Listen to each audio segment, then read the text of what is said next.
Hey guys, and welcome to my channel and welcome to this video. This is going to be literally 5 minutes seascape, and first I'm preparing my colors. I'm just picking up some ultramarine and a little bit of brown. This is something like a sepia to get this grayish blue color, and then moving that same color in the lower part of my palette and then adding a little bit of the green to create a turquoise color.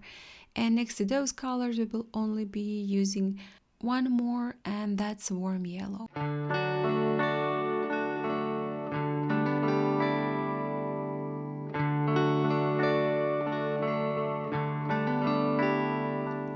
I will be painting wet on wet, so I am pre-wetting my paper using this larger flat brush to do that. And you can see I don't want any puddles on my paper. I do want that one even coat with water, so I'm just minding to remove all the puddles from the paper and make it smoothly and evenly wet. I will also place this brush holder just beneath the top of my paper because I do want a slight tilt. That's like a couple of degrees tilt. And then with again this larger flat brush, I'm starting with the sky. First I've picked up this blue grayish color and going into my sea, which I have painted very light for now. Now picking up that slightly turquoise color, so the blue that has a little bit of the green inside, and then a little bit of the yellow just above the horizon line, and going slightly into the sea to reflect that yellow in the sea.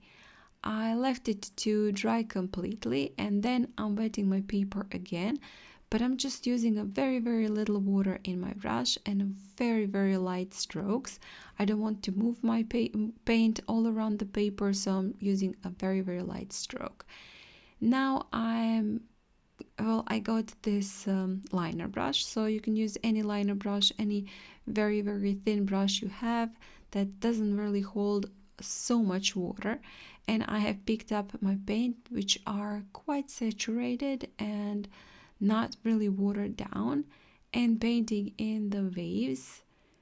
And you can see I'm just wiggling with the tip of my brush, adding that paint and creating the impression of waves.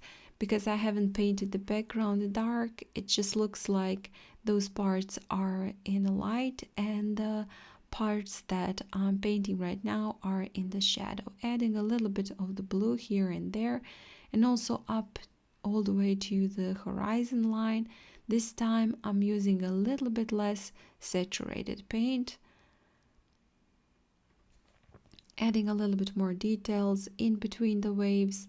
Again, I have picked up that yellow, just adding that one in between the waves to create the reflection of the yellow from the sky, and a little bit of that green blue, again, just beneath the waves to create more shadows. I left it to dry completely, and right now I will paint a couple of birds, and for that I'm using this detail brush. It's quite small detail brush, but you can also use a liner brush to do that, or a round brush, some smaller round brush with a pointy tip. I'm using same blue I used for the sea, adding a little bit of the brown in that color, and I will just tap in where the body of the bird is and slightly move that same color just slightly into the wings, not all the wings, but just the part of the wings. And right now just adding the horizon line, and with that I'll be finishing off this simple painting. As I said, well, I guess it's even less than 5 minutes. I hope you enjoyed this video, and if you did, please hit the like button, share it, comment. And if you haven't still, please do subscribe to my channel. There are over, I don't know, 300, 400 tutorials, watercolor tutorials on my channel, so I'm sure you will definitely find something for yourself. Again, guys, thank you so much for watching, and I hope I'll see you next time. Bye!